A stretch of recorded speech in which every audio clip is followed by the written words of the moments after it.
Who got jazz? I like that. Oh, thank you.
Yeah.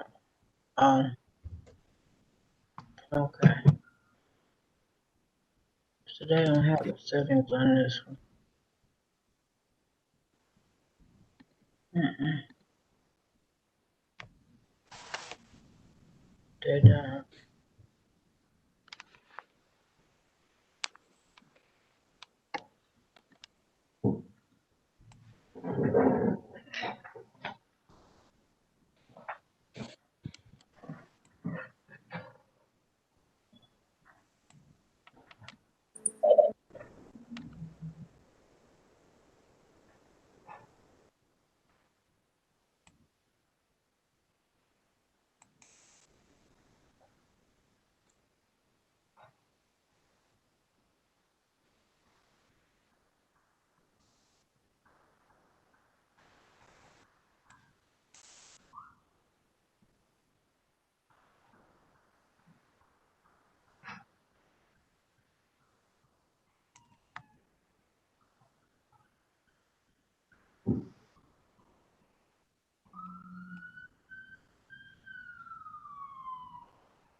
Ms. Granville, as we wait for Ms. Tyus to get on board, since it's 6:15, would you like to call the meeting to order, or do you have any announcements for your particular committee, since this is a joint meeting?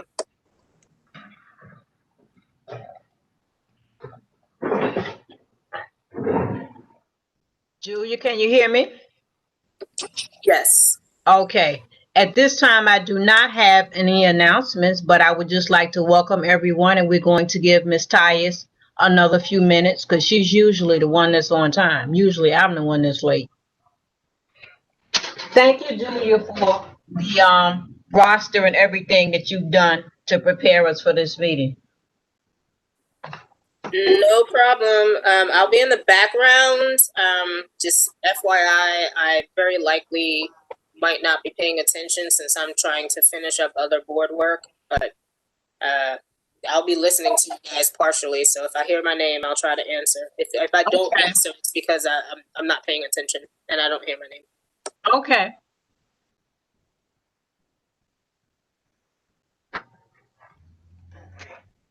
Someone was playing some very nice music earlier.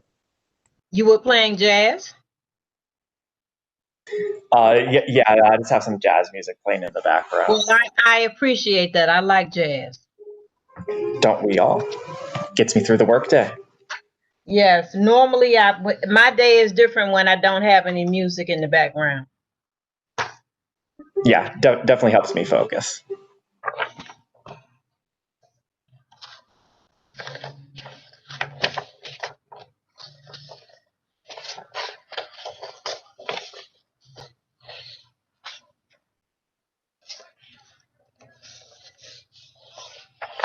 Well, we seem to have quite a number of people already.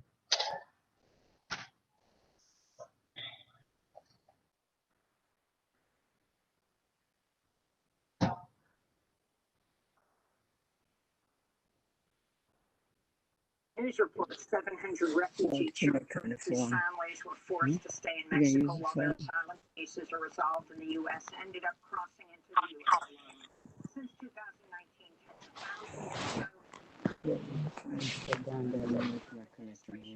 so-called migrant protection protocols program. The program's forced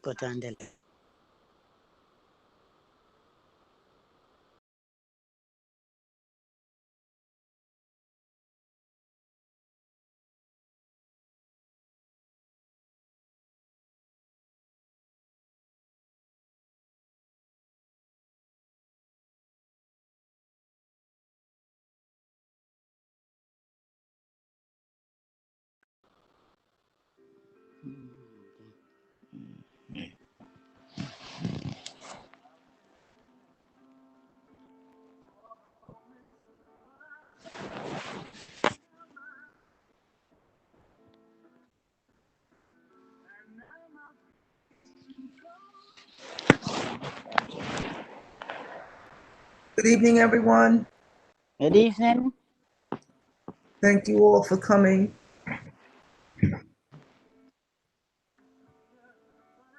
So tonight we're having round 2 of HPD collecting community comments on its planned RFP for the MWBE for an RFP for 516 and 542 Dean Street. Thank you, HPD, for working with us so closely on this. We truly appreciate your community-oriented vision for bringing these 80 to 100 units online. So this evening we'll be collecting additional comments. And going forward, I have my notes from the last meeting and we'll try to combine them into minutes for this second session. Ms. Taveras, are you with us? Excuse me. Is Catherine Taveras on the line? Yes, I'm here. Hi, thank you. Bright blue sky on the wonderful photo. So I'm going to turn it over to you at this point to take this forward. Thank you. Go ahead. Okay, great. Thank you. Okay, first, wanted to introduce myself. I'm Catherine Taveras. Paris Strotter will be joining us in a few minutes, and I believe Addison Waters from our neighborhood planning team will also be joining us if he has not already. And can folks see my screen okay and hear me okay before I continue? I can. Excellent. Excellent. Perfect. And I see some thumbs up. Great. Thank you so much.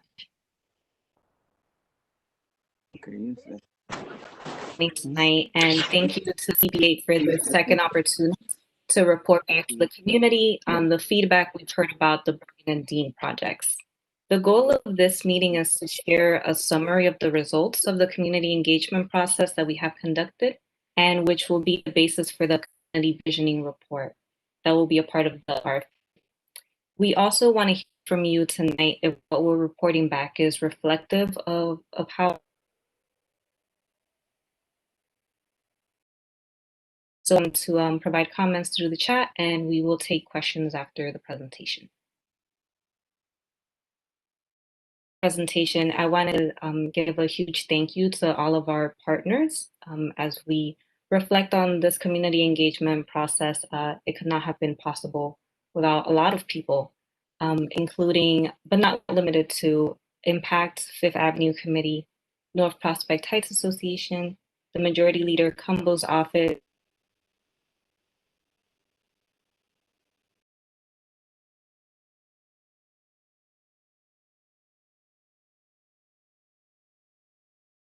I think we lost you.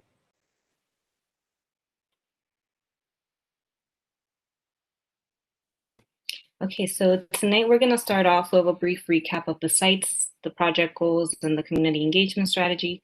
Then we'll talk about the feedback we heard, which includes neighborhood conditions, residential, non-residential programs, open space, building design, and urban design feedback. And then we'll talk about the next steps and open it up for questions.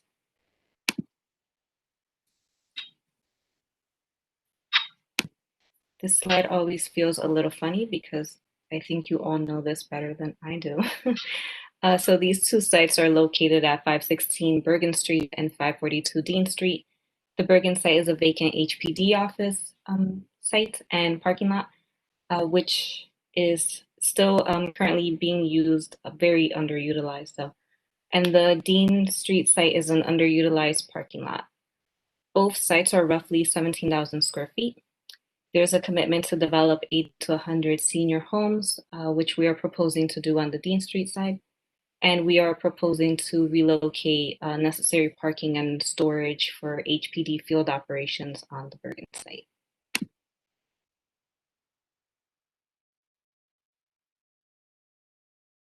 The project goals. Because of these commitments and conditions, we developed this list of project goals. And that's first to address disparities in minority and women-owned business participation in the affordable housing industry. Second is to develop feasible and efficient affordable senior building and meet that seniors first commitment that we are held to. Third is to further fair housing goals and house working New Yorkers in this high opportunity neighborhood. And we're looking specifically at extremely low, very low, and low income populations. Fourth is to provide open space. To provide space for community services, but fifth is to provide open space in this area. And then lastly is to, again, to relocate the HPD parking and storage operations.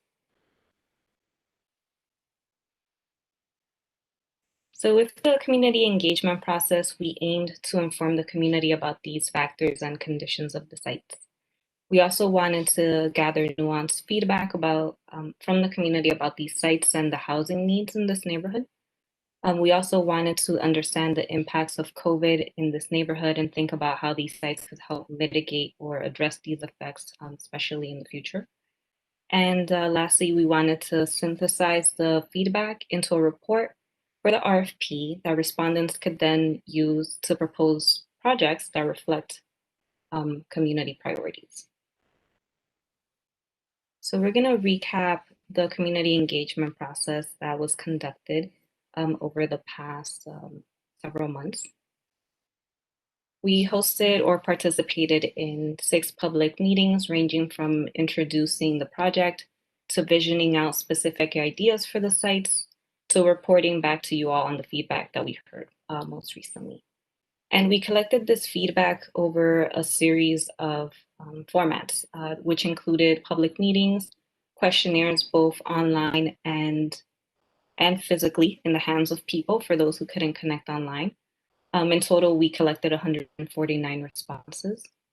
And we also heard comments in different formats as well. So through our interactive map, which had over 100 comments, we also received numerous emails from folks and voicemails about people letting us know about their priorities and concerns. So now let's review those results. We're gonna start off with neighborhood conditions. So we were able to get a snapshot from community members themselves about what the neighborhood is. We're gonna start off with things that people liked.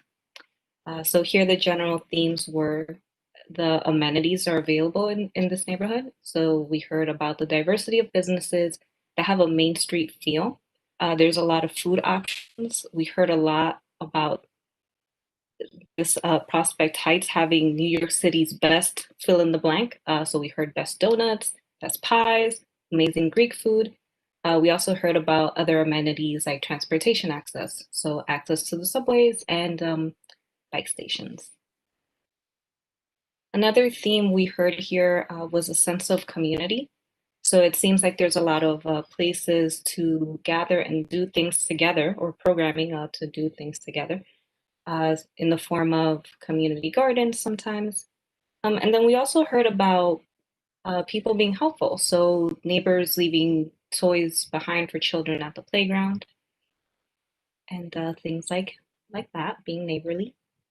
Another theme was community pride and history. We heard about community members leading initiatives for public art projects, how people like diversity of others living in the neighborhood, how it felt like a place to celebrate things at times or protest things at other times, but a general sense of community there. There was also pride in seeing the neighborhood portrayed through TV shows and from being and living in the neighborhood, which we thought was pretty cool. And last but not least, community members pointed out cultural amenities like public art and institutions such as the Brooklyn Academy of Music, other places like Grand Army Plaza, Brooklyn Botanic Gardens, Brooklyn Public Library, and the list goes on. So now let's talk about the general themes of challenges. So what the community is struggling with.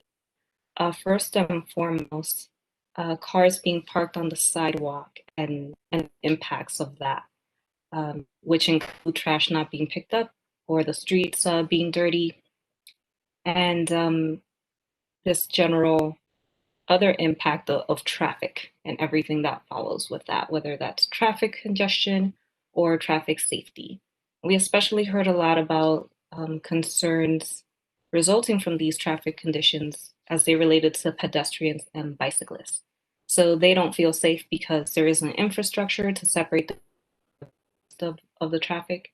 On the driving side, we heard that there's gridlock situations and people experiencing long wait times at major avenues, but also on smaller streets.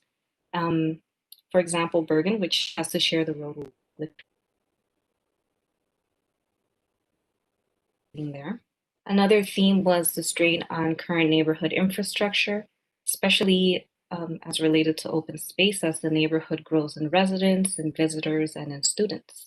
And lastly, we heard about the challenges with ongoing construction, where community members are experiencing noise, disturbances, increased traffic, and a neighborhood that's rapidly changing and what that means. And we were also able to pick up on a handful of concerns that community members have about the projects, these specific projects, and their impacts. So first, we heard the concern about the further strain on neighborhood infrastructure and amenities. And again, open space was of special concern here. We also heard concerns about the number of high rises and new developments coming into the area, especially when adjacent to the Prospect Heights Historic District. A third concern was about the clarity about the development process and coordination across government agencies. And we also heard that folks are concerned about the actual construction and development of environmental prospects, environmental impacts, such as what your neighborhood has been experiencing these past years, or the impacts that it'll have on the market, most importantly, affordability. And to wrap up on neighborhood conditions, we also asked people about how COVID has affected them or the community, and heard that there was a huge need for, no surprise here, open space and green space, but a close second, affordable homes, addressing homelessness and inaffordable rents, food security and affordable options for buying those groceries, sanitation services, followed by jobs and employment, and lastly, access to health services, including mental health services. So now let's talk about what we heard, the sites themselves, starting with the residential program. So because we are proposing the Dean Street site meet the senior commitment, we wanted to hear directly from the community what the residential priority should be for the Bergen site. So when we asked what household income should be prioritized, we saw the majority choose very low and extremely low incomes, which would be roughly up to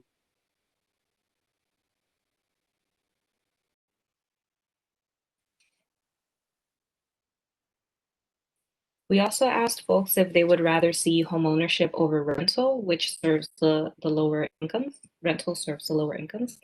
And here we see an even split, and therefore a tension between home ownership and rental.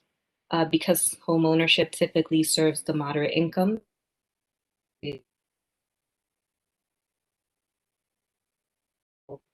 households. And some other priorities that we heard included serving homeless households, survivors of domestic abuse, and working family households. In terms of uses, we heard about the community. We heard that there was a need for community gathering spaces, supportive services, and open space. For non-residential programs, we asked about retail for the Bergen site. So I just want to acknowledge that we aren't proposing retail here. We wanted to hear from the community what they would like to see if this was an option. And here we saw a desire for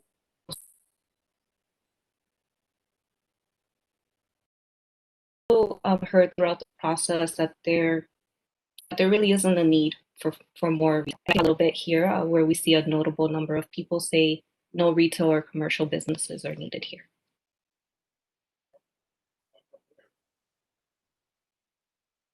Community facilities on the Bergen site, the top 3 spaces and services prioritized were Arts and Culture Center, Recreation or Community Center, and Health and Wellness Center. Similarly, for the Dean Street site, where we expect to see the senior services and the senior housing, we also saw Arts and Culture Center, Recreation and Community Center, but here a difference for the runner-up was Health and Wellness Center.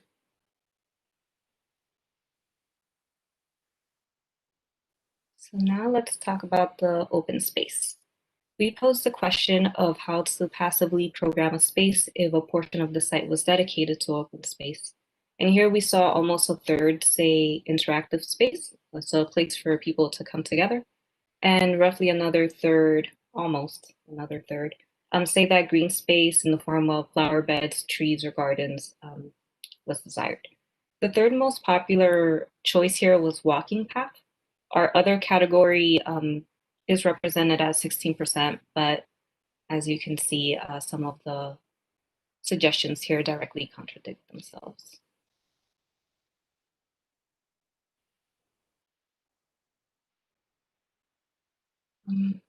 Okay, so a little bit more on open space. We also asked how the wall facing the playground could contribute to community members, park users, residents in the area. And here we saw 60% of respondents wanting to see art or a mural. 30% wanted to see a living wall. And then we also heard suggestions about balconies facing the playground, windows, or leaving it blank for movies.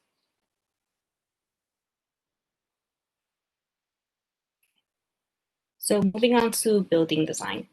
This was an area where we heard a range of priorities, so we separated them out into trends. And as you can see, some of the trends directly oppose or complement one another. So folks would prefer if the building was 9 stories, which would allow for the goals that I mentioned earlier to be achieved, and which is typical for HPD projects. So we presented 2 options to demonstrate trade-offs, and that's between lower heights along the street and breaking up the face of the building. And these are by no means the only options, and we can expect developers to get creative about designing a building that responds to the neighborhood context while still meeting project goals. But we did want to pose this question because the size of the sites could make it difficult to achieve both short and narrow styles, like is seen in the surrounding context and an adjacent historic district. So for both sites, we saw a slightly higher preference for breaking up the face of the building over keeping the lower heights along the street. So those are the images on the right-hand side. So we also discussed building design in smaller groups at the urban design workshop because we know the conversation is way more nuanced than posing it in this question. And so here we heard that it was important, of utmost important, that the building form was thoughtful in relating to the streets, to the playground, to the adjacent historic district, other neighboring buildings, and overall neighborhood. So another trend we heard was designing the building to be the same scale as the surrounding building or historic district. And the last trend we heard was designing the buildings to accommodate as many homes as possible. So some folks were indifferent to design and others called for taller and bigger buildings in order to achieve that. And one more note to wrap up on building design. We also talked about style during the urban design workshop.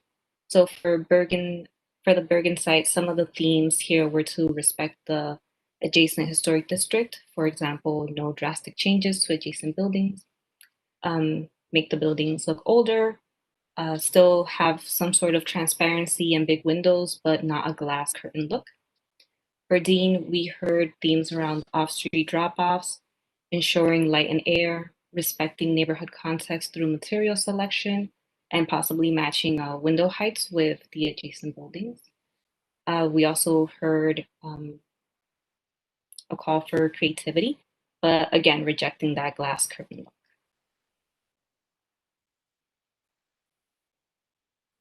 Okay, so moving on to urban design.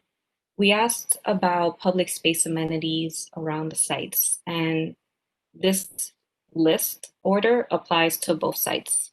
First and foremost, people really wanted to see street trees and more greenery in general, whether that's in the form of grass, parks, non-concrete paths. Second was additional lighting. Third was benches. Fourth was bike racks and protected bike lanes. And I included an other because we heard this so often. It was infrastructure to improve pedestrian and bicyclist safety and prevent cars from parking the sidewalk. And then on the arts and culture in or near the site, again, this list reflects the priorities for both sites, programming such as literature readings and or screenings, street art, studio space and or multi-purpose room, arts or installation in the lobby.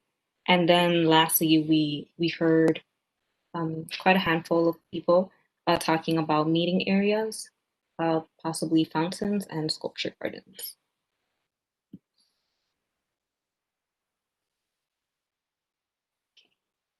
So now we also want to acknowledge other comments we heard during this engagement process. A handful of community members preferred developing open space instead of housing. And we recognize that open space is important, but we also acknowledge that we're in a housing crisis, which has been made worse by the pandemic.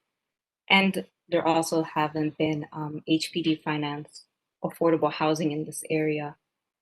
So we see these sites as a great opportunity to address those needs and are welcome to incorporating open space into these projects in some way.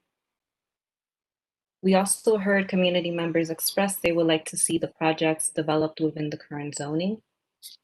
As we mentioned in previous meetings, we don't believe the current zoning allows us to meet the project goals that were discussed, resulting in financially feasible projects. But we do plan to work with the selected developer, the community board, and DCP to make sure that the projects are appropriate in scale.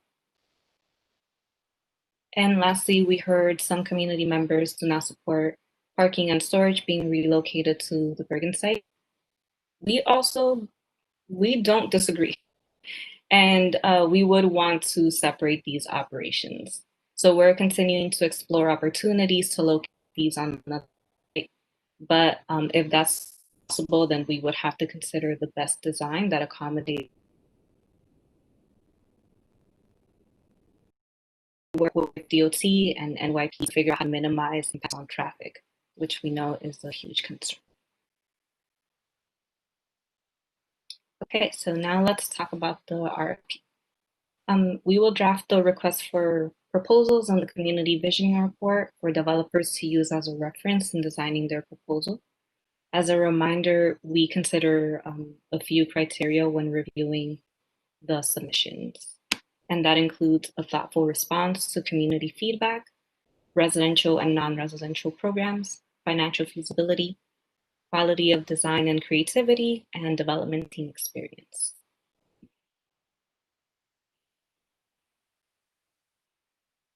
And to recap the milestones, let's do a quick review of the RFP timeline as well. So we conducted community engagement and are now in the process of drafting the RFP to release it in March. We can expect to receive submissions this summer, and after the review process, anticipate designating a developer early next year. And once the developer is selected, we would come back to the community board with the developer to present the projects and get community feedback about those.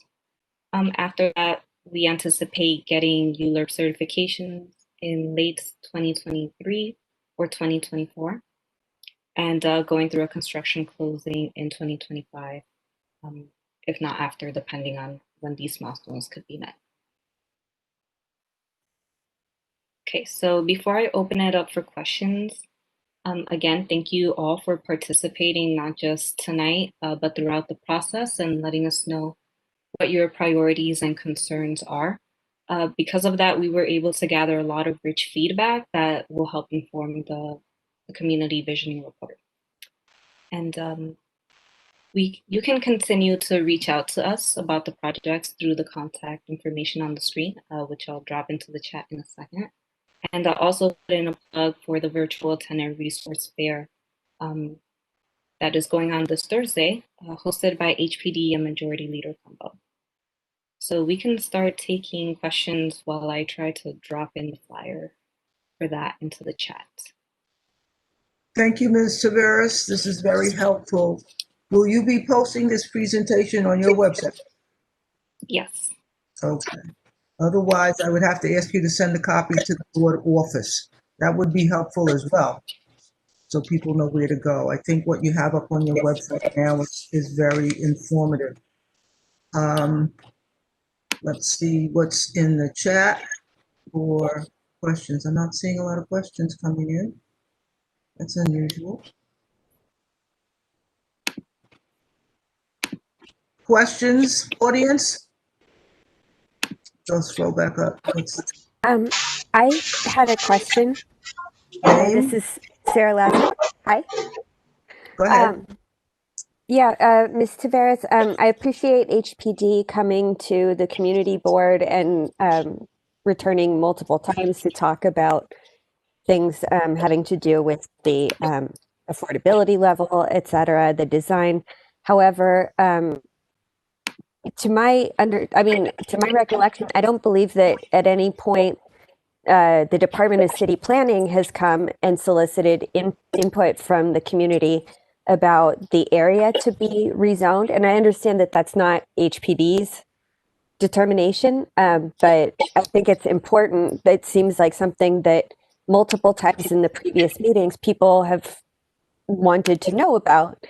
And we haven't really gotten any sort of answers about this other than, other than a discussion of maybe the FAR that's being sought for these buildings, but there hasn't been any sort of clarity being given to us about how many lots, how big is the area that would be subject to this rezoning? Because if it's a very large area, that's going to be a complete giveaway to speculators on the land all around these wonderful HPD sites. It's going to be just a complete giveaway to these developers. And so I think that it's really important for DCP to come and answer this question. Thank you. Thank you for that question, Sarah. I think I see that Paris turned on his video, so maybe he wants to respond to this.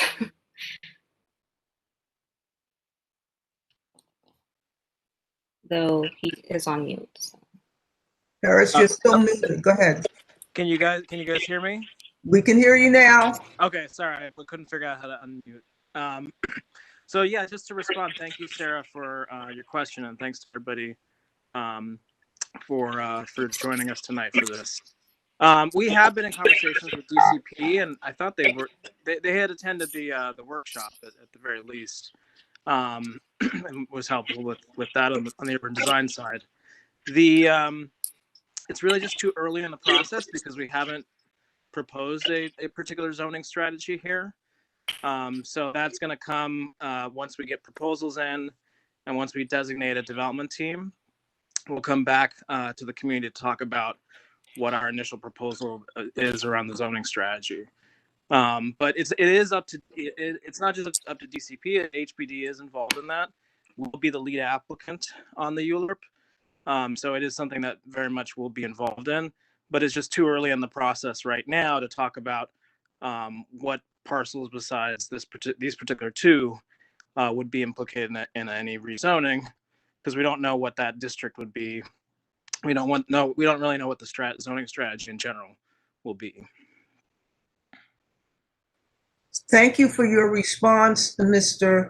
Strother. The community board did write to Mr. Veras on November 13th and particularly ask after a vote by the community board to have that HPD disclose the zoning and clearly identify the boundaries for the upcoming project so that it's clear to the would-be respondents at this point what the boundaries are, rather than have a guessing game that can turn out to be very costly for everyone involved.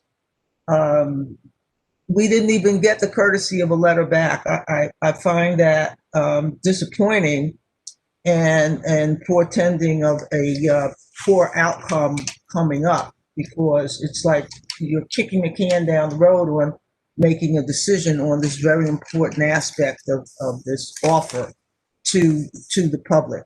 And I'm going to pause now and ask you for a comprehensive response.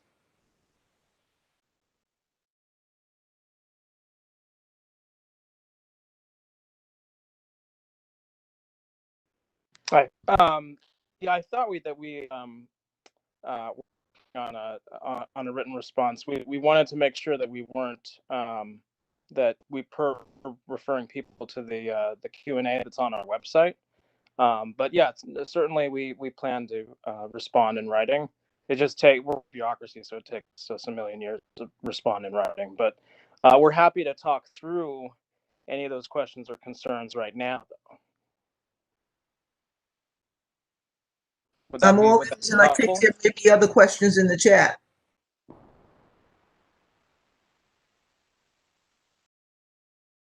Good evening, Ms. Tanad Wadsworth. And one of the questions I had in regards to the presentation was prevailing wage. Was this project considered prevailing wage, and do you have a developer chosen? Thank you. We don't have a developer chosen at the moment. We will be able to choose one after the RFP is issued and we have respondents submit their proposals. So going back to that timeline, we are needing a developer early next year. And as for your first question regarding prevailing wage of funding source, our senior projects are financed through the SARA term sheet, which is a program that, along with other funding sources, funds, does require prevailing wage. So we know we will see that there for the senior program at the very least. Thank you. Could you educate us and describe a scenario where prevailing wage would not be required?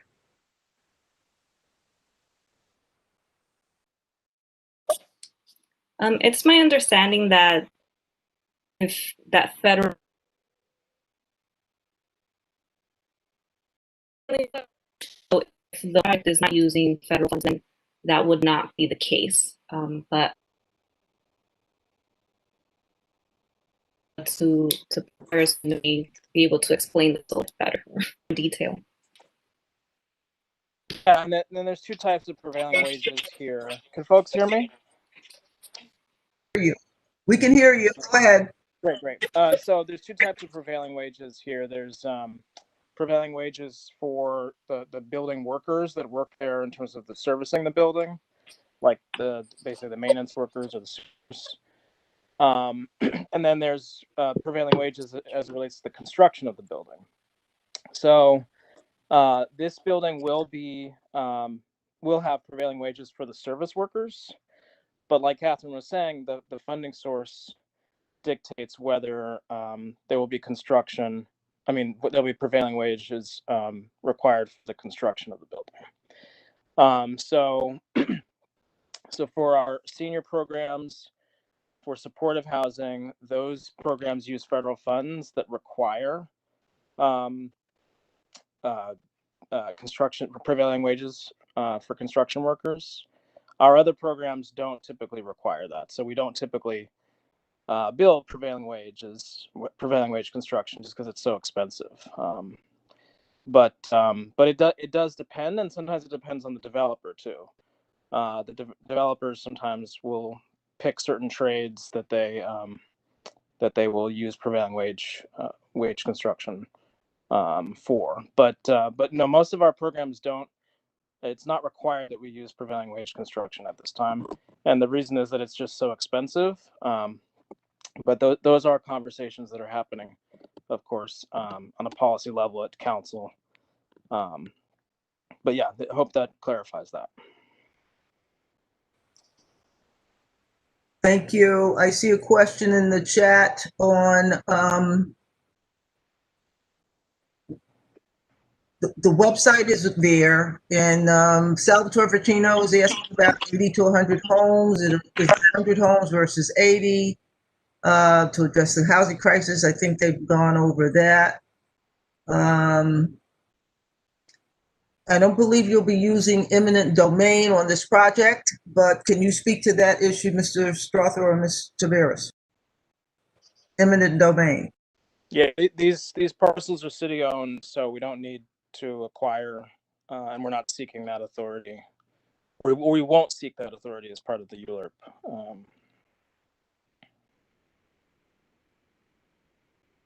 Question on the zoning level and the specific districts from Mr. Crassus. I think we've been over that a number of times.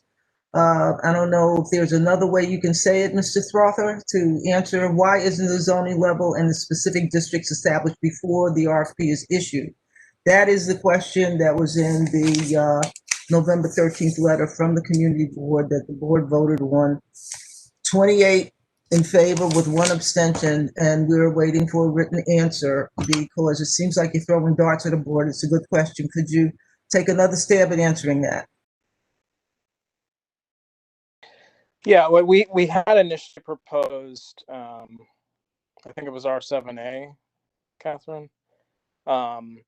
Correct me if I'm wrong, but because that district just works really well for the type of buildings that HPD typically builds. And we thought that it, was somewhat contextual, but it's clear that there's a lot of opposition to that particular district. So instead, our strategy was, well, let's have a conversation about design and height and bulk, and so we had that conversation, and Catherine went over those slides that would be part of the community vision report.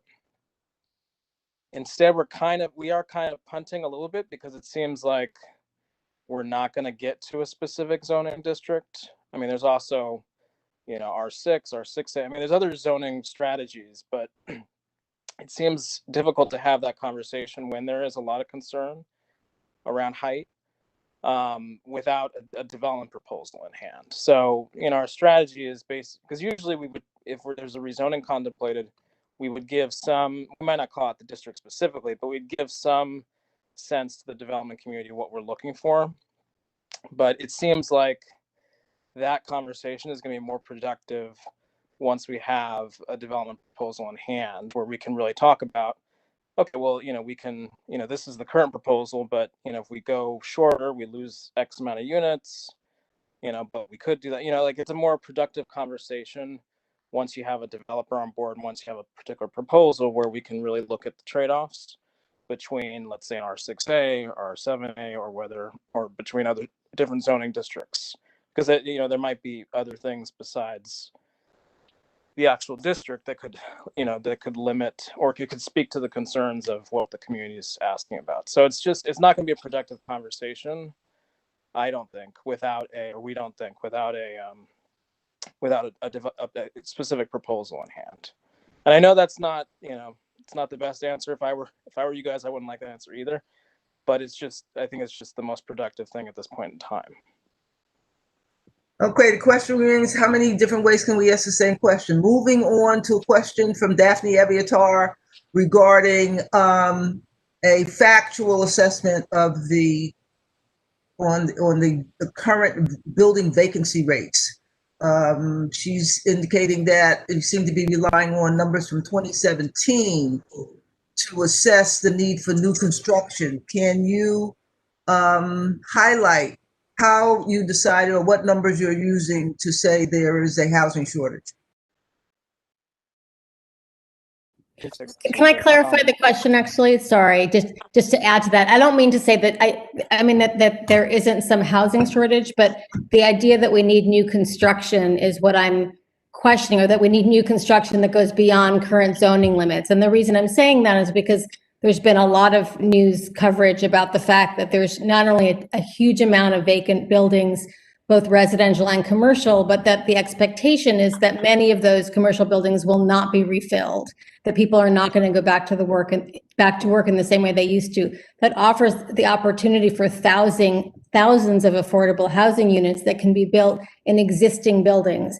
And that can be done much more quickly and much more efficiently at a much lower cost than building new construction. And it also avoids the need for changing the zoning and upsetting the neighborhood, and that is facing already continuous construction and a lot of traffic and a lot of dangers that have been associated with that traffic. So I can't understand. I've sat through these meetings over and over, but there's no discussion of this very obvious fact. And I don't know why HPD isn't considering it. And I'm wondering if it's possible for HPD and DCP to look into that option of much more quickly creating affordable housing in buildings that exist and are standing empty. Thank you. Mr. Strother or Ms. Tavares, can you answer that question? Yeah, and thank you, Daphne, for the question.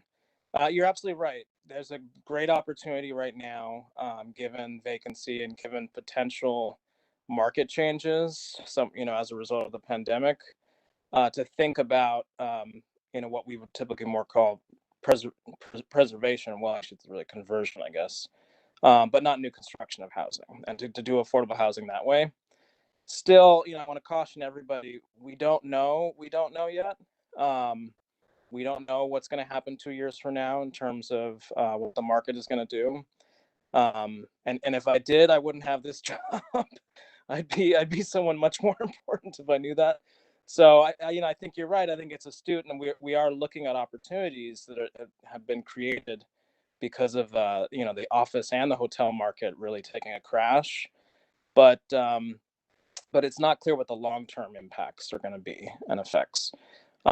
So new construction is still important, particularly in neighborhoods like this where affordable housing is evaporating very quickly. So new construction is always going to be a tool that we're going to use. And when it comes to, city-owned sites, that's, it just makes sense.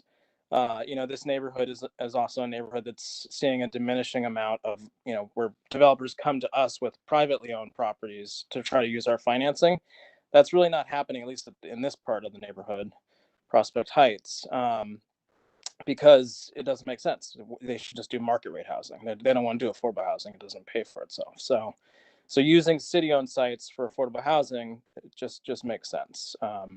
And what we're not seeing yet is any data saying that on the very low and low income band of kind of folks, it's not clear that their housing needs are diminishing. If anything, it seems like that strata of New Yorkers might be increasing because of the recession.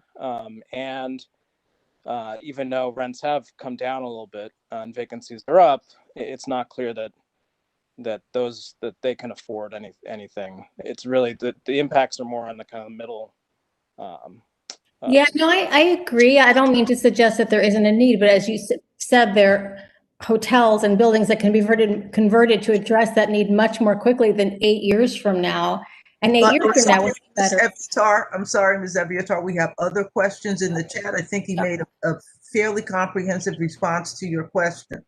Okay, we will have more opportunities to dig a little deeper, and they have additional avenues on the website, as they just showed with the presentation, to dig deeper into a particular strain of inquiry.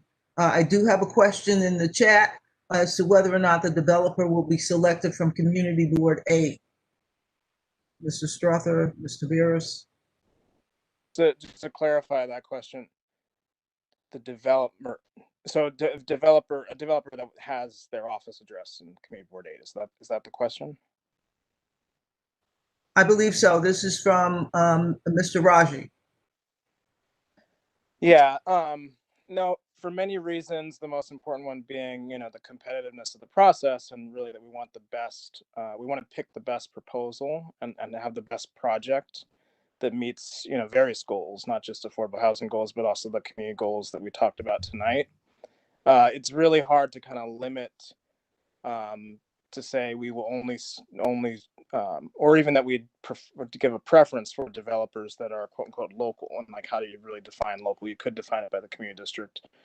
It's not clear that there's any affordable housing developers in Community Board 8. There might be. So the simple answer is no. I'm sorry, Mr. Raji, go ahead. No, I'm just responding to him that we have few housing developer in Community Board 8. We do. Great to hear. Okay. Well, we have another question in the chat on whether or not tenants would be able to buy their apartments when finished.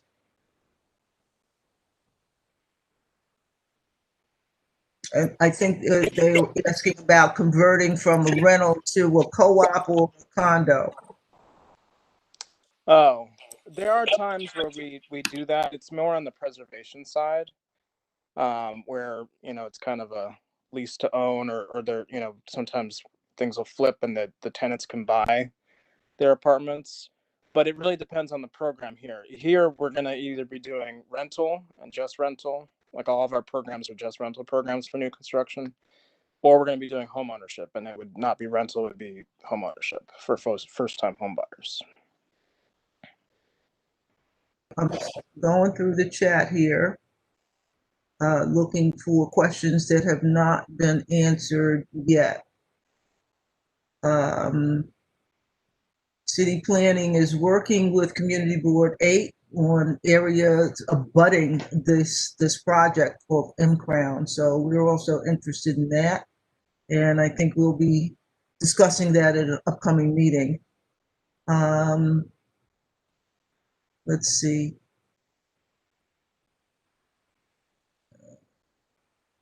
Do you expect displacement from associated development in lots nearby the proposed site? Yeah, we have gotten this question at another meeting or forum. Given, well, one, we don't have any evidence that any of our projects, at this kind of scale, I'm not talking about a massive rezoning or something, but, an HPD project that's like a couple affordable housing buildings, we don't have any evidence that ever leads to indirect displacement from the adjacent area. And here, I just wouldn't believe that, given, you've got a behemoth of a project with Atlantic Yards. And if you look over the last 20 years, as you guys well know, that it's a completely different neighborhood because of rents and the market. So I just don't think that there's any risk of displacement from our buildings. Okay. Do you know how many units of rent stabilized apartments are in the R6B areas on Dean and Bergen between Carlton and 6th? That's a question from Peter Crassus. No. Yeah, we can look at that. I don't know that data. Catherine, do you know about that data set? I don't know that it's like at that level. I think it's a larger geographic area that data would be at. Understandable. Okay, now people are how they submit questions. There was in the chat earlier on, and Mr. Veras has indicated that you can continue even after tonight's meeting to submit questions to HPD, and they'll publish them on the project site. And they're being sorted and posted so people get a general idea of what the issues are. Let's see, going down, looking for questions that have not yet been answered.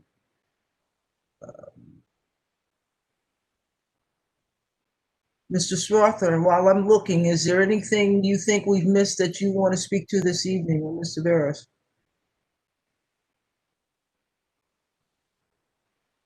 Moment of silence. Okay. I don't think so. Catherine knows better than I. This is her project, and is there anything else that we should say or? I'll do one last call for letting us know if the summary that I presented tonight is reflective, since I write those comments. Yeah, I think Catherine said this, but basically what we presented tonight is and it'll be a different form, but it'll be appended to the RFP, and it'll be used by the evaluation team to basically look at proposals and help score proposals that come in. So we want to make sure that it really does reflect what the community has said, and we've had those meetings, but we're inviting you guys tonight to if anything's missing, if anything should be emphasized, de-emphasized, because the next step is really the RFP. Thank you, Mr. Strother. I see a hand up from Kathy Aslin. Go ahead, Kathy. Thank you, Ms. Tyus, and thank you, HPD. I would like to just emphasize that the North Prospect Heights Association, who you had a great meeting with you, thank you for that. We really feel very strongly about the programming for the spaces in the building really should relate to those people who are being served in the building. We do not, Catherine mentioned this, but we really don't need any retail, and I understand you're not proposing that, but even other services, seniors need someplace where they can get picked up and dropped off, but the services should relate to those people who are being welcomed into the community in those buildings. I think our neighborhood feels very strongly about that. There are lots of other cultural organizations, you listed all of that in your presentation, but I think I can't emphasize enough that we feel that those residents should have their needs met in all of the best ways, and that can be done within the scope of the project. Thank you. Thank you, Kathy. Scrolling down to see if there are any other questions. There's a question is, what is wrong with upzoning?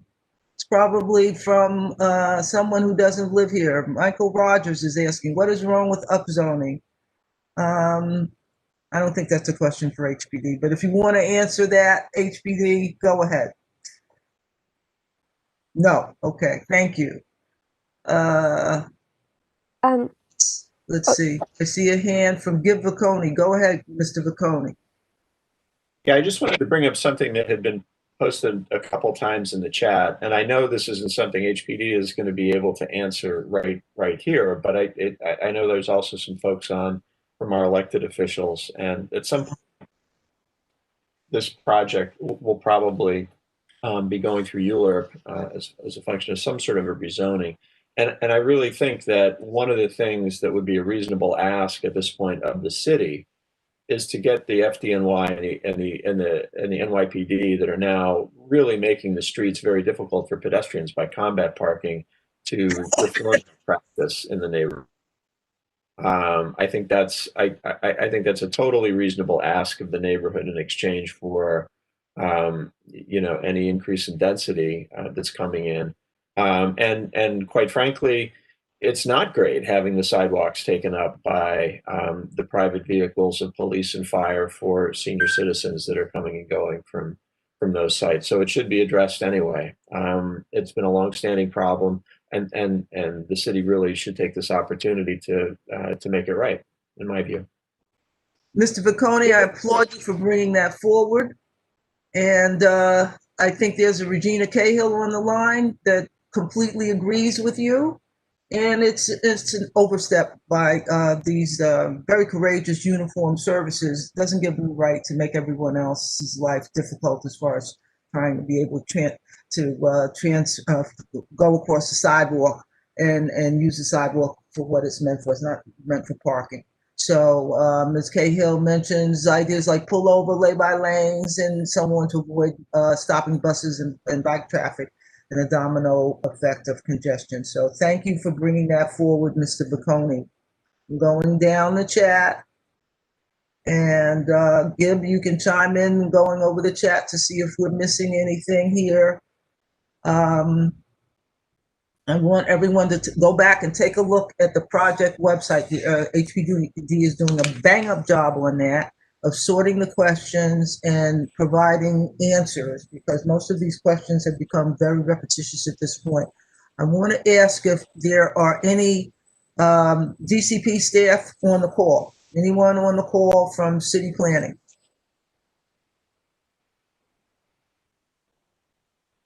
Moment of silence. Okay, I see your hand from Mr. Viccone again. I know we have Mr. Birack from the Borough President's office on the call, and I just want to give him a minute if he wants to add anything to the discussion. Mr. Birack, are you still with us? I see the head. See the I had to find the unmute button. No, I think the dialogue's been helpful. Obviously the idea of seniors perhaps fitting into hotels if they're zoned correctly could be a possibility, although it's not totally straightforward. But the need, if people read the document, Live on New York and City Planning's document that was part of zoning for quality and affordability, the need for seniors is tremendous. So even if hotels could support 1,000, 2,000 units with conversion, the need's going to be tremendous. So it's hard to say, well, let's try everything else out first before we consider new development programs for seniors. The waiting lists are really very long. So to try other strategies instead, I don't think is the answer. And we'll have a few years to let this play out. By the time a developer would respond and then have ULURP applications move forward, you'll have a lot of information to see what's been happening elsewhere over a couple-year process before you could even get to a ULURP discussion. So you'll be well informed of other initiatives that might be working or not working in terms of seniors.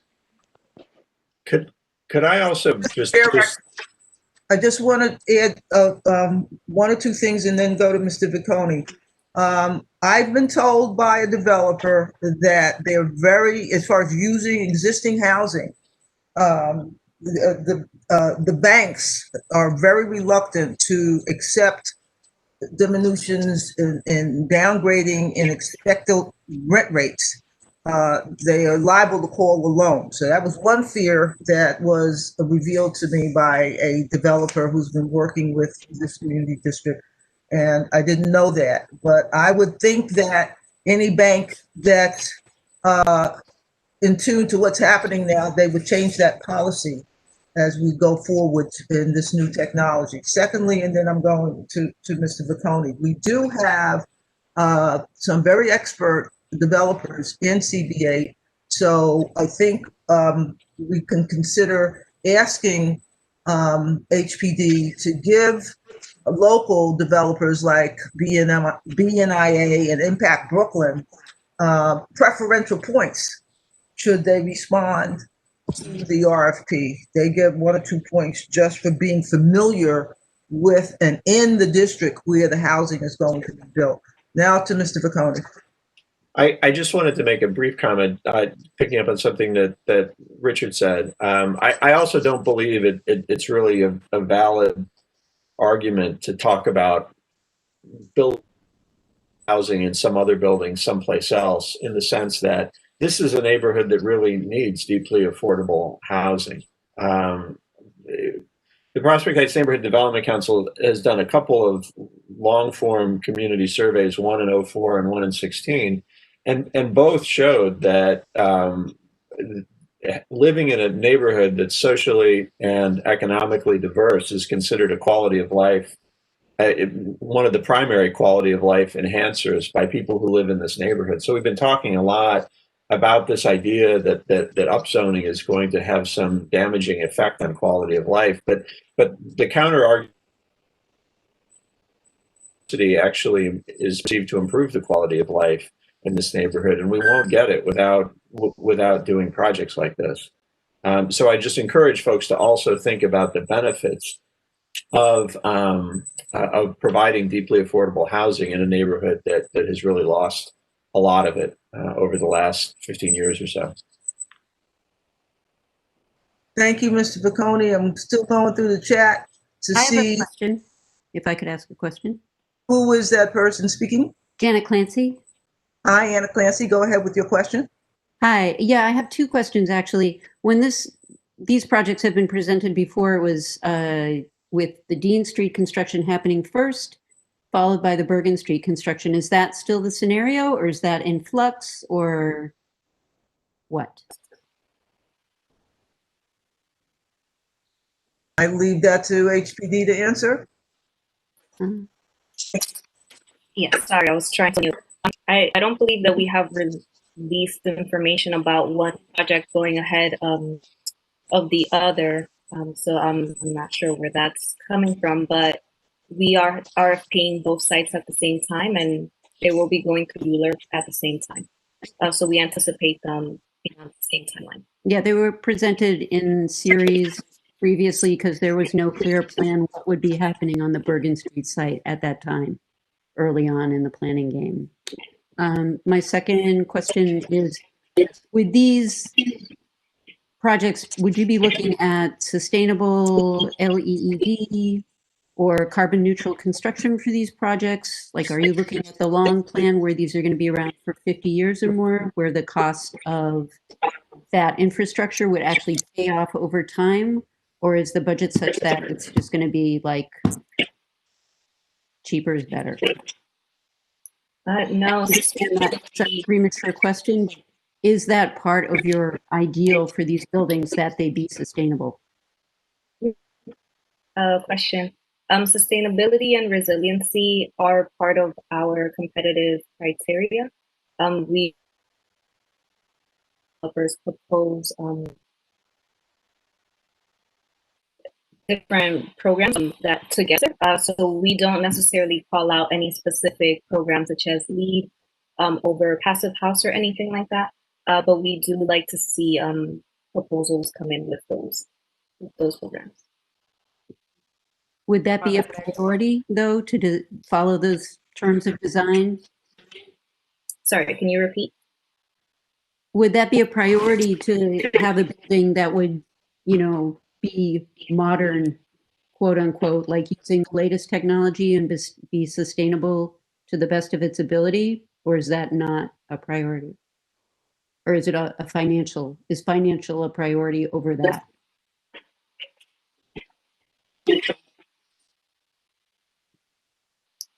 At the moment, we evaluate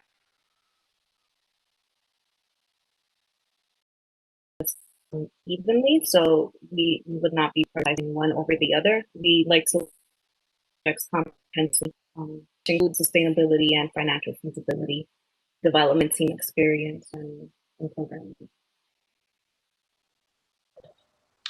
Could I ask a question? Hello? Michael Rogers. Yes, and I mistyped my question in the chat.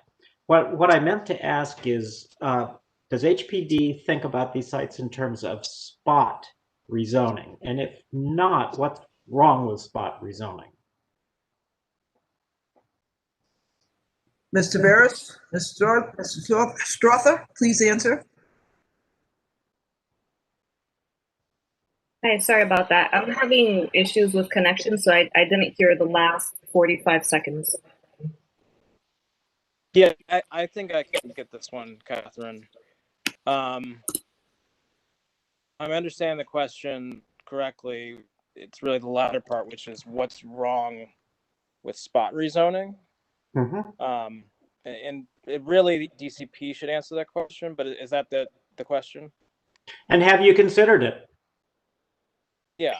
Well, I mean, I think that's actually they might kill me for this, but I think it's a great question to pose once we come back with a specific zoning strategy.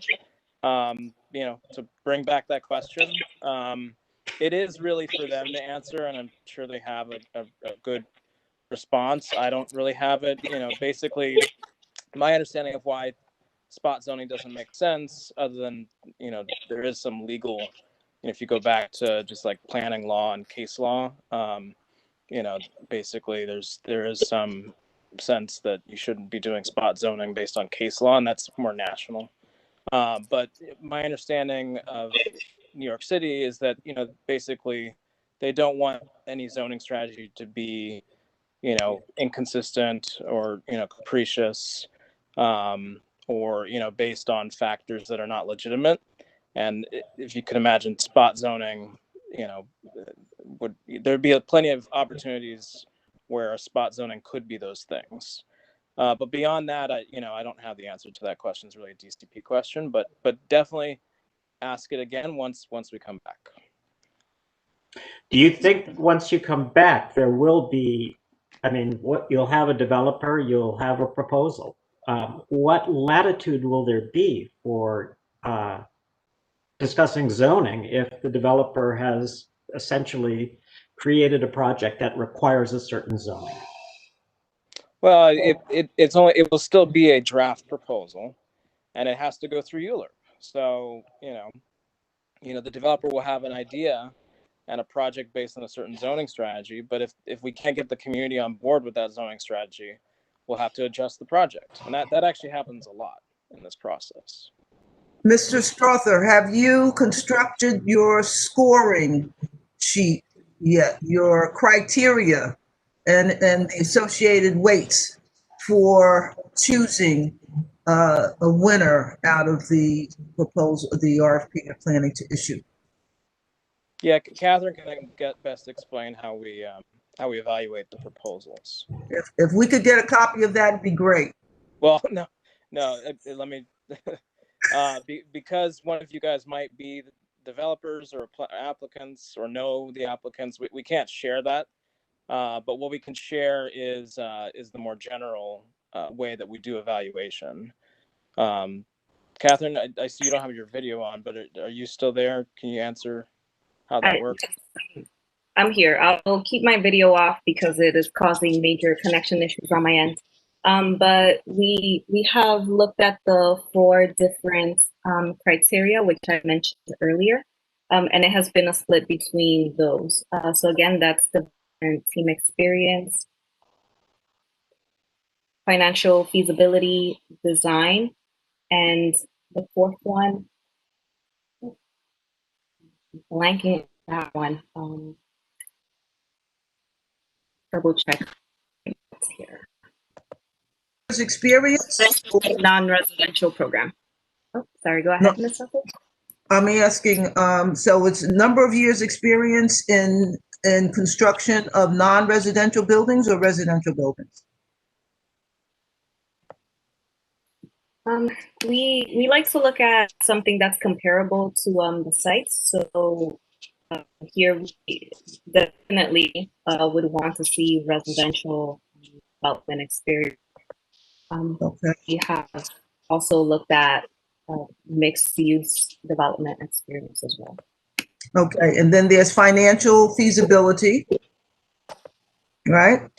So financial feasibility. The third was quality of design and creativity. And the fourth was residential and non-residential program. Okay.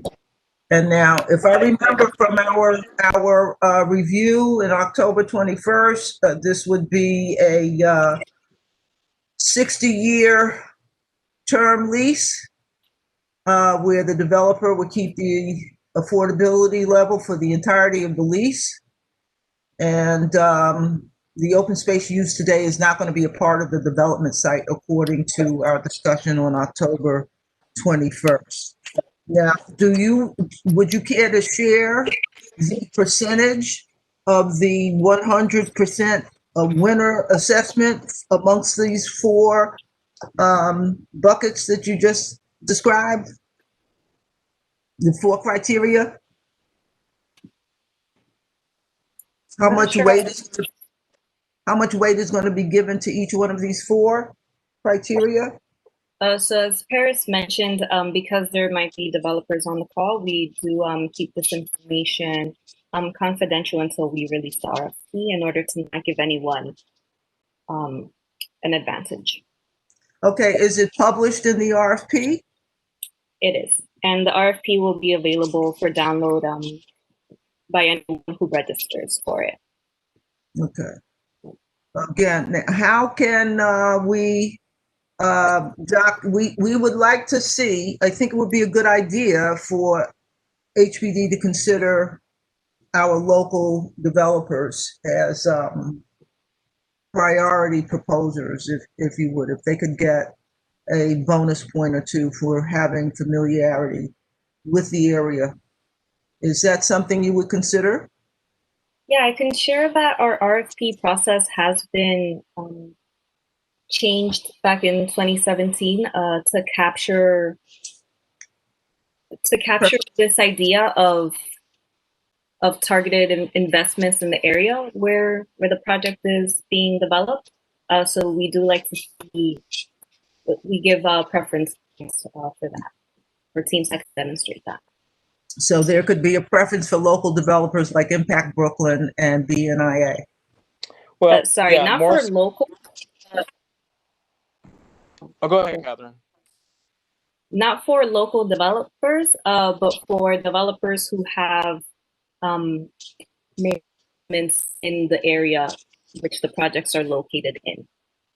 Well, that's the flip side of the same coin. Yeah, because the way that it's, because we, it's a delicate thing to walk, but we do want, we do want to offer, or it's intended to offer preference for, folks that can prove that they have some connection to the community. And that could be that they have a local nonprofit on the development team. It's not necessarily that the developer it's themselves are local, but it could be that too. It's not about the developer being local as much as can you demonstrate that you understand the neighborhood, you understand the community, and have you worked in the community before and made either investments or built projects in the community. Basically it's demonstrating that you know the community and you're here to invest in the community. You've done that before. I want to add also that Mr. Bocconi, go ahead. Sorry, just briefly, I think for everybody's clarification, this RFP responses for this RFP have to be submitted by MWBEs. They can do so in partnership with a nonprofit developer, but the proposal has to be submitted by an MWBE. Is that not correct? Yeah, so we're looking for the ownership structure to reflect majority MWBE ownership, so at least 50%. So we could see joint ventures, nonprofits partnering up with MWBEs together. Right. So the groups that we mentioned in Community District A, BNIA, and Impact are nonprofits, but I by definition they're not MWBEs.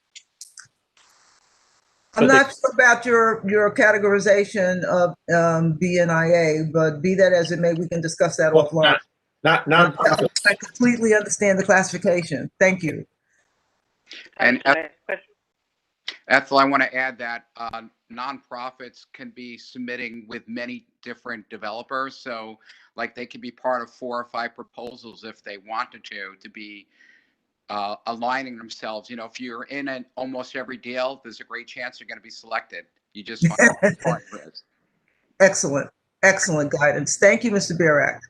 Let's see, any more questions in the chat we need to attend to, Mr. Bocconi? May I ask a question? Who's that speaking? Robert Who's Puka from speaking? CBA. Robert Puka from CBA. Please proceed.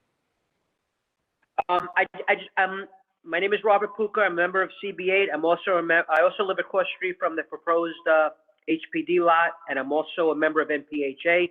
So I just want to say that no one in the neighborhood is against senior housing or affordable housing. We're not against that at all. That's not our concern. I think one of the major concerns is the fact that the city planning commission in the city is considering upzoning not just the 2 lots, but extending the upzoning to a much larger area. So I think that's a concern.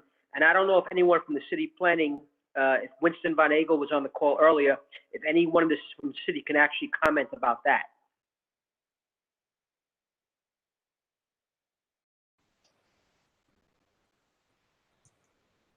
Mr. Puka, can you please repeat your question slowly? My question was basically that a lot of people in the neighborhood are for affordable housing. We're all for senior citizen housing. No one is against that. And we're not against, I think, development on these lots.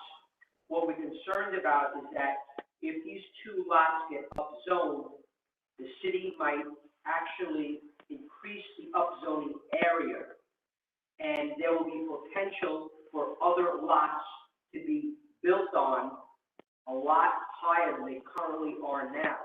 So my question is city planning actually considering extending not just these 2 lots to upzone, but upzoning a much larger area? Well, we want to look at how this interfaces with M-Crown on the map and be very careful about how we see the interaction between the city-owned lots that are involved here and where they touch and involve the lots that we want to cover in M-Crown. And we're planning to have a meeting for the M-Crown subcommittee one day soon. Mr. Bocconi has set that up. I believe it's set up for the 27th. Am I correct, Mr. Bocconi? All right, thank you very much. So someone's asking, can they get a copy of the information I was reading from? Those are my notes from the October 21st meeting. I hope people are taking notes because only a smattering of what we discuss here gets into the chat.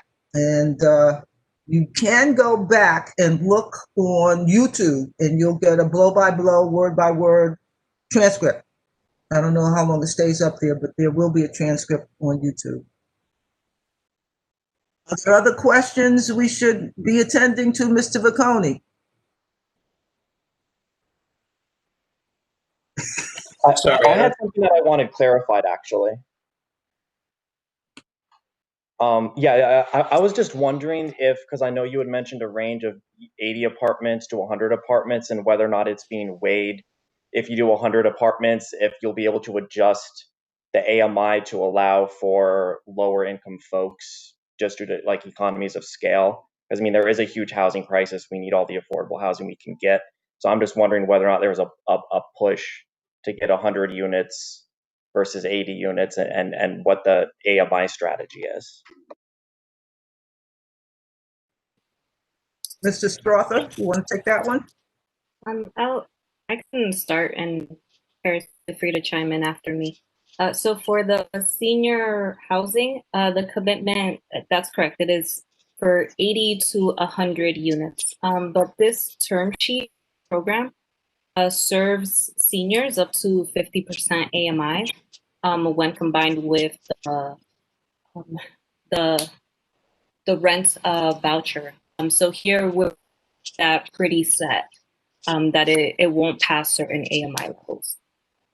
For the Bergen Street site, we don't have that program just yet, so we done in requirement with that term sheet program. Okay, thanks for clarifying, and I hope this project gets moving soon enough because we need the housing.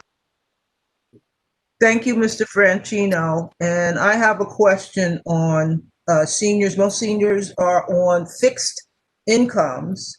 I know there will be likely adjustments to the CPI, Consumer Price Index, through Medicare, Social Security, I should say. But other than that, what will be the, is there a requirement going to be in the RFP for affordability to keep pace with the economic environment surrounding the site? Yeah, so one of the great things about the HPD senior housing program is that the rent is tied to the resident's income. So we will see rents being directly increased or decreased along with that resident's income every year, which is what allows for the seniors to age in place and for it to respond to an increasing or decreasing income, as may be the case for that senior. I like it. Any more questions that we need to answer before we start to close? Mr. Vacconi? I believe Ms. Lazar had a question. Ms. Lazar? Yes, thank you very much. I'm realizing that there's another thing I don't quite have clarity on. So I guess since this is not a private application and it's the city is requesting potentially this rezoning, it's a neighborhood it's a neighborhood rezoning application, right? So I'm wondering if it's possible for if rezoning just these two lots and nothing else is not necessarily possible, if an upzoning is going to also contain some area around it, would it be possible to require that those upzoned areas, would it be possible to just require more or better than MIH? Because I think that most people in this area are concerned about the fact that MIH can sometimes consider what they consider affordable can be apartments that are reserved for people making $120,000 a year, which is not actually affordable for anybody who actually lives, or the average person who lives in Community Board 8. And yeah, is it possible to just do better than MIH? I think anybody that you ask who is trying to run for city council or mayor has, agrees that MIH is just not good enough. So I'm just wondering if it might be possible to do better, either in terms of the AMI or the AMI possibilities that are available to the property developers, or if it's a question of what percentage of the building is going to be affordable. Yeah, that's my question. Yeah, great question. But also it's actually a very difficult one to answer. This type of things get negotiated sometimes through the ULIP process. So, I guess the simple answer is yes, it's possible. But I think it becomes more of a political question, but it's a great question for once we actually have a kind of zoning strategy. Where, if we need to rezone other parcels that are adjacent to these, what that zoning would be and whether that would trigger MIH or not.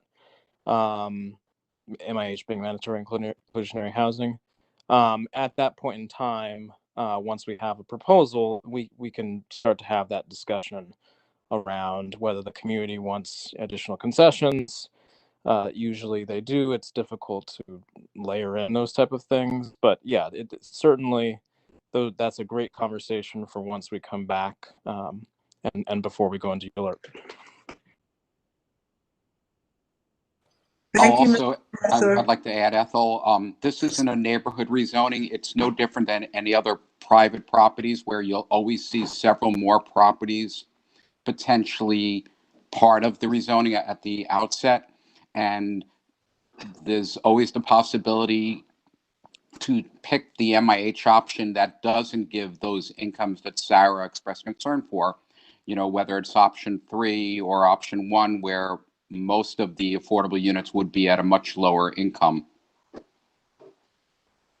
So this is really about the fact that because these are not large sites, they're pretty similar to private applications. So it'd be pretty consistent with how the boundaries are drawn as if they were private sites. A neighborhood rezoning would be much larger, like the M Crown, like the Crown Heights North rezoning we had about 8 years ago. Those are more of neighborhood rezonings, not the scale of fragments of a block. Thank you, Mr. Barak. I wanted to make that clear as well. The neighborhood rezoning that M Crown represents, the Crown Heights West rezoning that occurred a few years back, an attempt to downzone most of the area that really should be a historic district at this point. People are picking that off. But as Mr. Barak alluded to, other sites can be added, and you'll be seeing all sorts of internecine trades going on in the background if this isn't nailed down. This type of vagueness spawns that level of background activity, which for most of the people who live in Community District 8 in that area will not welcome.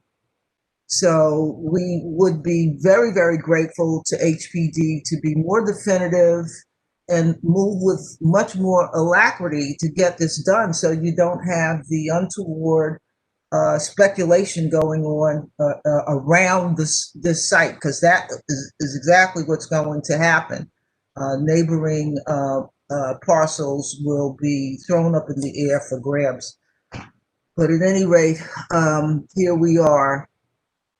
No, zoning isn't written on stone tablets. It's always going to be up to the Rebney and everybody else that's out there trying to wet their beak.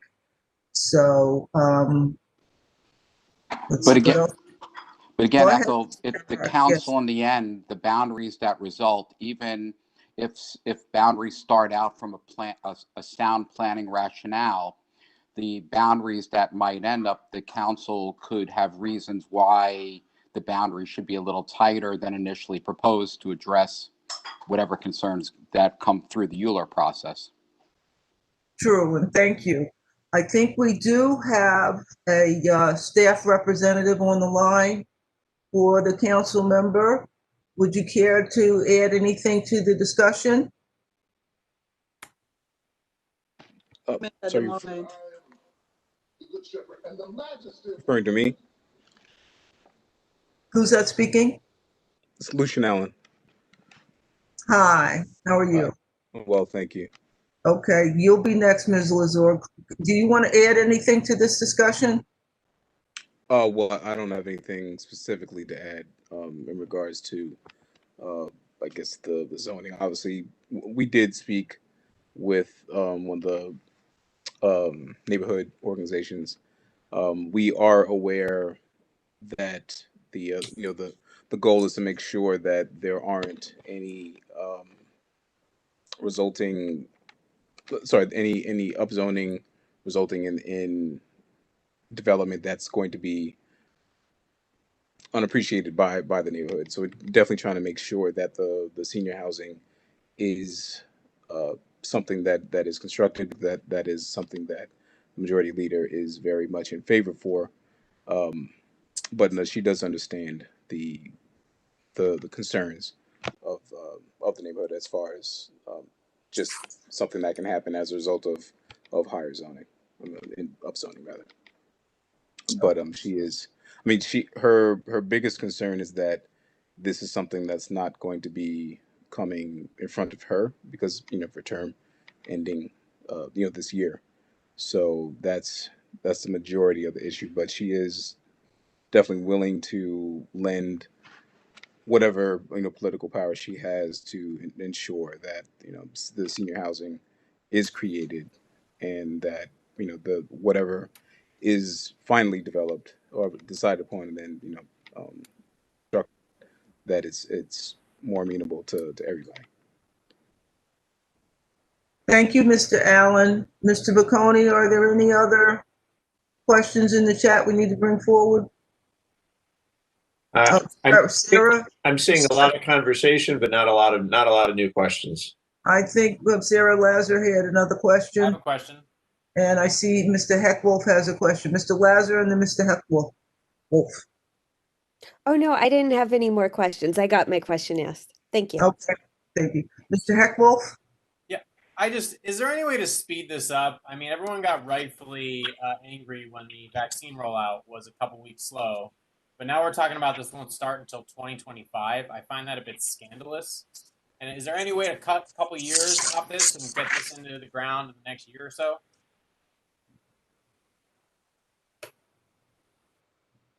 I'll leave that answer to HPD.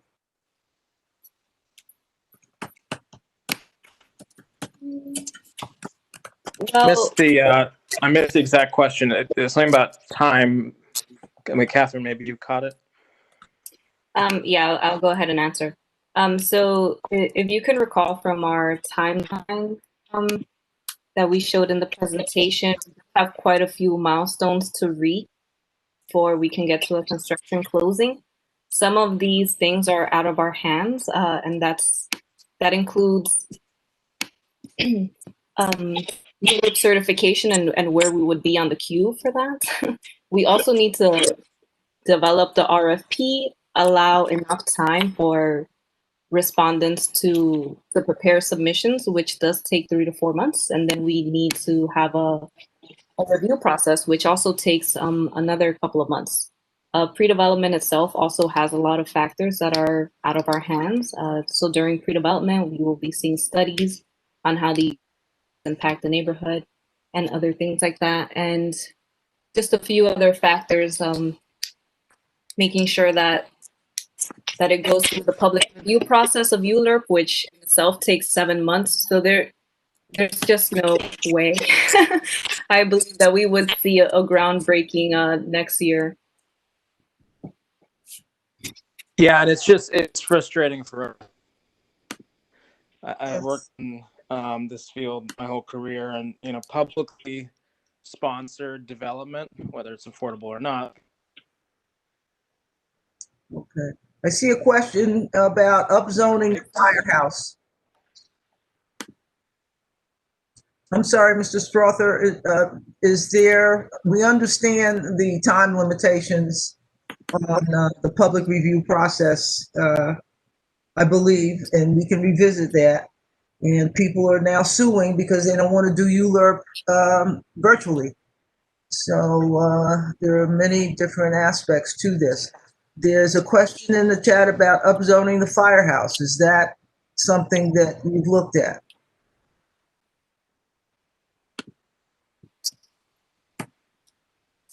I don't think we need to upzoning other sites that aren't under HPD authority, but Paris, if you want to and about that.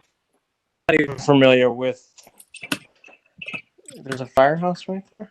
I'm not familiar with it either, but I wanted to ask the question. I'm trying to look in my mind. I've been over there a number of times, so I can't see it in my head. Can I clarify that? Who's speaking? Robert Puka. Yes, Mr. Puka. I think what the question might be pertaining to is someone had come up with the idea of switching the site to where the fire department is and increase, and not right, the parkland space right next to the firehouse. And actually, and then making the HPD lot, park space. But I think Paris had actually spoken to this at a prior meeting. Okay. Well, unless there are other questions, I think we will be looking at reconvening sometime in March. Are we going to be able to see the RFP when it's issued, or do we want to meet again then? I'm open to suggestions from HPD. Yeah, so we anticipate issuing the RFP in March, at which point it will be available for download by anyone, developers, community members, others in the affordable housing industry. And so at that point, it will be out for people to responses. Will we be able to see a draft before you publish? No, unfortunately, in order to preserve the confidentiality and when an advantage, it's not something we can share ahead of time. Okay, thank you very much for your time. When do you propose we reconvene? Oh, if I could just add to the last point, if people are really interested in RFP looks like, you're more than welcome to check out the HPD website where we have other open calls for other sites, and they tend to follow the same format. So if anyone is really curious about that, feel free to check out those.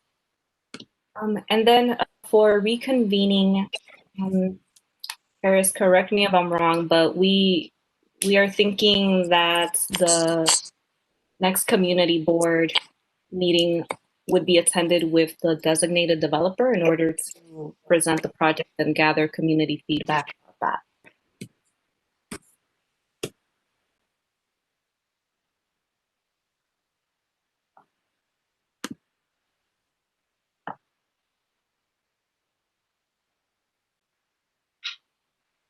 Would that be in the fall of this year? The proposals would be due in July and selection would happen sometime in 2021, 2022. So sometime this fall, hopefully, we would have this presentation of the selected proposer. Yeah, on the conservative end, I would say early 2022, just because it does take a while to review these projects. And we also don't know what factors may come, as we saw from COVID, that really interrupted some of our other project timelines. And so at this point, I should say, we don't know what the work looks like. So we are anticipating early 2022 nation, but would stay in communication with the community board for updates about that. Thank you very much. I have one last question on the criteria, the experience. Does that include experience regarding workplace safety for the construction trades? So we do look at the development team as a whole as well, and that the general contractor, we do like to see general contractors who know what they're doing, have experience, and for sure that safety would be something that's important in any proposal. Okay, so I'm just trying to drill down on that. So you would be checking if they've had accidents on past jobs? I couldn't add that as for something to check for. I don't think I've heard that specific request before, but it sounds like it. Yeah, well, no, this comes up as part of our sponsor review process, which is typically very kind of light for the RFP kind of evaluation, and then before we designate someone, otherwise before we pick a winner, we just do a double to see. Well, let us make sure that there's not anything negative, and that sponsor review includes a whole bunch of stuff, including are you treating your tenants right, for instance, or are you maintaining your buildings, et cetera, et cetera. But one of those things would be like if there has been safety concerns on the construction side, that would come up in that sponsor review. Okay, so you were working with the Workers' Compensation Board to see claims filed and things like that? I don't actually know where we get the data from, but we could find out. Okay, thank you. So I'm looking for more questions. I'm not seeing any. And at this point, I think we're going to adjourn, close the meeting, and resume the discussion possibly resume the discussion as part of background, unless there's something else we need to cover tonight. There was one more question from, this is Kathy Islam from Jill Crawford about these projects are two separate RFPs. Can you confirm that and answer Crawford's question in the chat, please? Yeah, that's a great question. It is two separate projects. So we do anticipate treating them as such. If it is the case that we have for development for each one, then it would be two. Actually, in either case, it would still be two different presentations, one for each site. But we advantage to any one team proposing submissions for both sites or one. But it would be two different projects. And what is your time frame or deadline for establishing the programming for Bergen Street? It has to be before you issue the RFP, correct? It does not. We gathered the community feedback in order to get the community's priorities on who they would want to see housed here, along with other residential program priorities. But we are leaving the RFP open for developers for that feedback and propose what they feel would respond to that. Thank you very much. Appreciate that. Is there anything else? I just wanted to add that I wasn't able to drop the flyer for the tenant resource fair in the chat, so I will be emailing again tonight for the season. This is Peter Crashes. May I speak? I have a question. So I just heard, I think that this may be two presentations with the community board, and I think earlier in this process we asked and were told that this would be one project. At least may have. So how many ULURP processes do you foresee with this? One or two? Is this one or two ULURP proposals?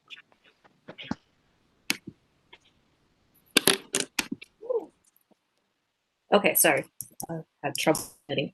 We see them going through as one ULURP application, but in the community board,